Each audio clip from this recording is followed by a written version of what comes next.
Good morning students. Next है energy level diagram of electron in atom. जो हम electrons के बारे में बात कर रहे हैं कि उनमें क्वांटम नंबर वैल्यू में उनकी कंप्लीट इन्फॉर्मेशन मिल जाती है, तो उसमें एक एनर्जी लेवल दिया गया था कि इस एनर्जी लेवल में ये इलेक्ट्रॉन्स बिलोंग करता है, इस ऑर्बिटल में ये इलेक्ट्रॉन्स आते हैं। तो उनके अरेंजमेंट कैसे करेंगे? तो उनको अरेंजमेंट के लिए जो ऑर्बिटल उनका अरेंजमेंट करना पड़ेगा भी किस तरीके से, तो उनका एनर्जी लेवल भी देखना पड़ेगा।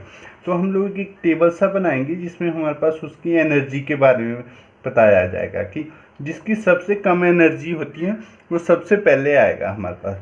तो सबसे कम एनर्जी हमारे पास किसकी होती है? 1s ऑर्बिटल की होती है। तो अगर हम इसको कभी फिलअप भी करेंगे तो सबसे पहले क्या करेंगे? 1s ऑर्बिटल को फिलअप करेंगे, ठीक है। और उसके बाद क्या होगा? उसके बाद जब 1s के बाद 1p तो कभी भी नहीं आता है, वो पता है हम। तो उसके बाद आएगा p ऑर्बिटल्स, तो 2s और 2p इकट्ठे आएंगे, 2s एंड 2p ऑर्बिटल। वैसे ही 3s है, p में आप 3 बना लो देखने के लिए, क्योंकि आपको पहले यही सिखाया मैंने। और 3s में 1 और p में आपके पास 3, 3p। और ऐसे ही d में कितने आएंगे आपके पास? 5 आएंगे, ठीक है। 5 ऑर्बिटल होंगे 3d में। ऐसे ही 4s ऑर्बिटल्स है, 4s में 1 आएगा और p में कितने आएंगे आपके पास? 3 आएंगे, 4s, ये 4p। और d में कितने आएंगे? उसमें 5 आएंगे आपके पास, 4d। और ये आएगा हमारे पास इसमें कितने आएंगे? 7 आएंगे 4f में। इनका एनर्जी लेवल इसका सबसे कम होता है, इन दोनों का इक्वल होता है, इन तीनों का इक्वल होता है और इन चारों का इक्वल होगा हमारे पास। तो ये इनका एक अरेंजमेंट, क्योंकि इसके बाद हमने क्या करने हैं? इलेक्ट्रॉन्स को फिलअप करना होता है इसमें, ठीक है। तो इलेक्ट्रॉन को कैसे फिलअप किया जाता है वो इस एनर्जी लेवल के डायग्राम पे डिपेंड करता है हमारे पास कि क्या है, ठीक है। जो ये एनर्जी लेवल डायग्राम है वो 3 चीज़ों पे डिपेंड करता है। एक तो इसका जो ऑर्बिटल है उसके में इलेक्ट्रॉन है, उनका न्यूक्लियर चार्ज कैसा है, उसके चार्ज की वैल्यू की, न्यूक्लियस का चार्ज की वैल्यू कैसी है हमारे पास, और वो किस प्रिंसिपल एनर्जी लेवल से बिलोंग करते हैं, ठीक है। और तीसरा, प्रेजेंस ऑफ इलेक्ट्रॉन कितने, उनमें प्रेजेंस ऑफ इलेक्ट्रॉन्स कितने हैं, ठीक है ना। इन चीज़ों पे डिपेंड करता है। तो s ऑर्बिटल न्यूक्लियस के सबसे नज़दीक रहता है, फिर p ऑर्बिटल रहता है, फिर d ऑर्बिटल रहता है, फिर f ऑर्बिटल रहता है। s क्यों रहता है? क्योंकि s की स्पेरिकल शेप होती है हमारे पास, ठीक है, और कोई डायरेक्शंस नहीं होती, और ये हमेशा पॉजिटिव चार्ज को ही शो करता है। और जो p ऑर्बिटल्स है, p में हमारे पास कैसी शेप है? डंप बेल शेप, अभी अभी हमने की, ठीक है। डंप बेल शेप होगी, इस तरीके की होगी, ऐसे होगी, ऐसे करके शेप होगी, ऐसे होगी। तो ये थोड़े दूर चले जाएंगे, पर ये 3 ही है। उसके बाद डी है, डी में ऐसे ऐसे 5 होंगे जहाँ पर जिनकी शेप ऐसे ऐसे करके होगी, ठीक है ना। तो वो भी डम्बेल शेप होगी हमारे पास। तो ऐसे ऐसे 5 और एफ में ऐसे ऐसे ही शेप वाले कैसे होंगे हमारे पास? 7 होंगे। तो ये दूर दूर होते जाएंगे। तो इनका अरेंजमेंट कैसा होगा? ऐसे न्यूक्लियस के नज़दीक ये सबसे ज़्यादा अट्रैक्ट होंगे, फिर ए और फिर ए होगा। ये पैटर्न होगा इनमें हमारे पास इलेक्ट्रॉन्स का, ठीक है।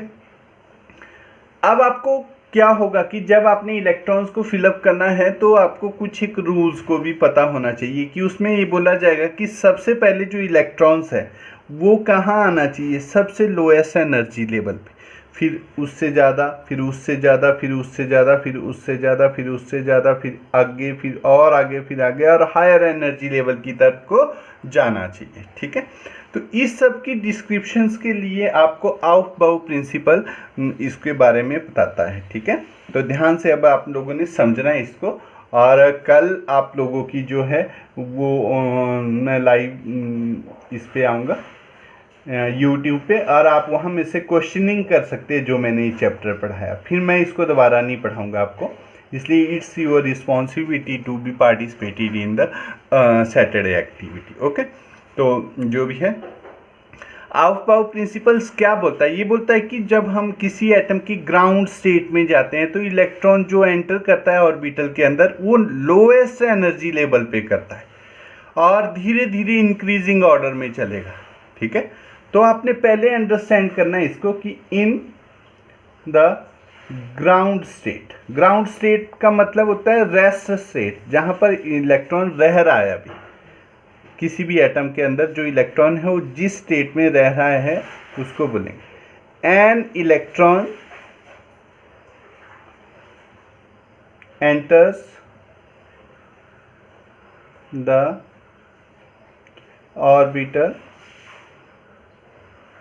Of lowest energy level and first, ठीक है, फर्स्टली लोएस्ट एनर्जी लेवल में कर जाएगा and then enters according to increasing energy. जैसे जैसे उसकी एनर्जी इंक्रीज होती जाएगी वैसे वैसे क्या होगा, उसमें एंटर होता रहेगा। तो उसकी एक सीक्वेंस बनती है, उस सीक्वेंस को करते हैं। अब वो कौन सी सीक्वेंस है ये आपने कई बार नोट करनी है तो आपको बिल्कुल क्लियर हो जाएगा कि क्या कौन कौन सा एनर्जी। सबसे पहले इसमें आता है 1s ऑर्बिटल, फिर 2s ऑर्बिटल, फिर 2p ऑर्बिटल, फिर 3s ऑर्बिटल, फिर 3p ऑर्बिटल, फिर 4s ऑर्बिटल, फिर 3d ऑर्बिटल, फिर 4p ऑर्बिटल, फिर 5s ऑर्बिटल, फिर 4d ऑर्बिटल, ठीक है, फिर 5p ऑर्बिटल, फिर 6s ऑर्बिटल और 4f ऑर्बिटल और 5d ऑर्बिटल, 6p ऑर्बिटल और 7s ऑर्बिटल। ओके, बस जो हमने पहला एनर्जी लेवल डायग्राम किया जिसमें हमने एनर्जी बनाई थी ऐसे करके और इलेक्ट्रॉन्स को भरा था, वो था सिंगल इलेक्ट्रॉन्स के लिए, जहाँ पर हाइड्रोजन एटम। मल्टी जैसे बहुत सारे इलेक्ट्रॉन्स होंगे उसमें क्या करेंगे, तो उसमें एनर्जी लेवल 1s का सबसे पहले बनता है, तो 1s सबसे पहले आता है वहाँ पर 1s ऑर्बिटल, तब वो आगे को बढ़ेगा। फिर उसी के साथ ऊपर को 2s का आता है, फिर 2p के आते हैं, फिर ये देखो वैसे ही ये जो ऊपर वाला है s का आएगा, 3s का, फिर 3p के आएंगे, ठीक है, 3p। ऐसे ही फिर क्या आएगा हमारे पास 4s आएगा और फिर 3d आएगा, ठीक है।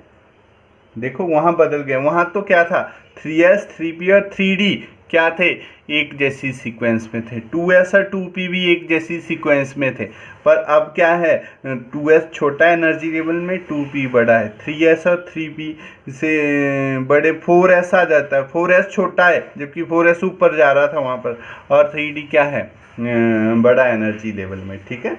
और ऐसे ही क्या आएगा आपके पास 4p आएगा, ठीक है, और इसमें आएगा 5s और ऐसे ही करके 5d आ जाएगा, ठीक है ना।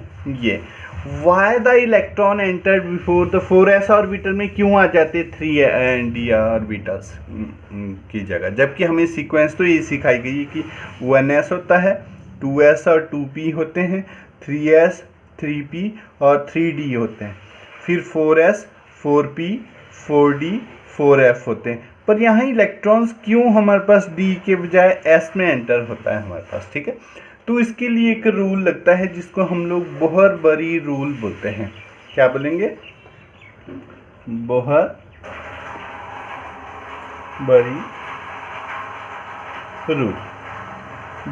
रूल बोलेंगे हम लोग। बोहर-बरी रूल में ये बोला गया है कि जो इलेक्ट्रॉन है वो इंक्रीजिंग ऑर्डर पे में हमने क्या करना है, ये भरना है। तो वो बोहर-बरी रूल बोलता है कि n और l एनर्जी लेवल के बारे में। सपोज कर आ जाओ आप लोग 3d ऑर्बिटल और 4s ऑर्बिटल में किस में इलेक्ट्रॉन सबसे पहले जाएगा, वहाँ पर ये रूल लगाएंगे, ठीक है। तो हम लोग इसको चेक कर लेते हैं कि ये सही है कि नहीं है, तो ये रूल लगेंगे तो हमें, क्योंकि ये बहुत बड़ी रूल एनर्जी लेवल के बारे में बता रहा है, जिसका कम होगा वो पहले भरा जाएगा, ये मतलब है। तो हम लोग 3D के लिए देखते हैं, जो n की वैल्यू होती है वही जो 3 वैल्यू आई है वो n की वैल्यू है, यहाँ पर n की वैल्यू 3 होगी। जब n की वैल्यू 3 है तो l की वैल्यू कितनी होगी, 0 0 1 2, तीन ही वैल्यू निकालनी है, S P D। तो D में 2D है, तो हमने क्या करना है, हम L की वैल्यू 2 भरनी है। तो N प्लस L में यहाँ से 3 वैल्यू और यहाँ से 2 वैल्यू, तो ये हो जाएगा 5। ओके, बस ये तो आ गया 5। अब आ जाओ S में, N की वैल्यू कितनी है 4 और L की वैल्यू कितनी है हमारे पास 0 1 2 और 3, S P D और F। अब देखो ये S के लिए देखनी है हमने, N लेनी है आपने निचले वाली, S के लिए तो 0 है, तो हमने क्या करना है N प्लस L रूल निकालना है।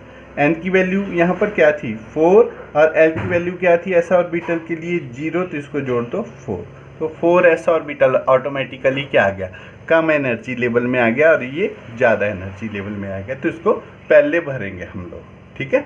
बस तो आ जाओ हम लोग कैसे करते हैं इसका अरेंजमेंट। इसका अरेंजमेंट करने के लिए एक बड़ी सिस्टमेटिकल एक डायग्राम बनाई गई है, तो उस डायग्राम को हम लोग यहाँ पर बनाएंगे। तो वो डायग्राम कैसे करनी है, आपने ऐसे सर्कल लगाने हैं, 1s ऑर्बिटल 7 लगा दो, ठीक है।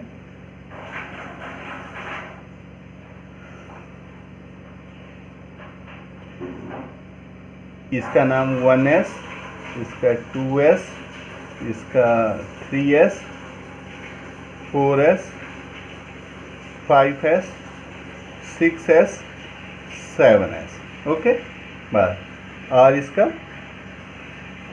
2p, 3p, 4p, 5p, 6p, 7p, okay. बस अब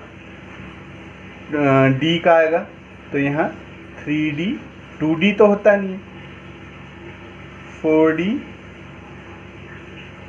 5D, 6D। बस अब आगे लिखने की जरूरत नहीं। अब देखो F, इसमें 4F होता है, 3F तो होता नहीं और 5F, ठीक है। बस हमें बोला गया है कि electron are filled in the lower energy level. तो लोअर एनर्जी लेवल सबसे क्या है, सबसे पहले इलेक्ट्रॉन एंटर होगा आपके पास s ऑर्बिटल में, s में एंटर हुआ, उसके बाद क्या होगा आपके पास 2s में, फिर 2p और 3s में, फिर 3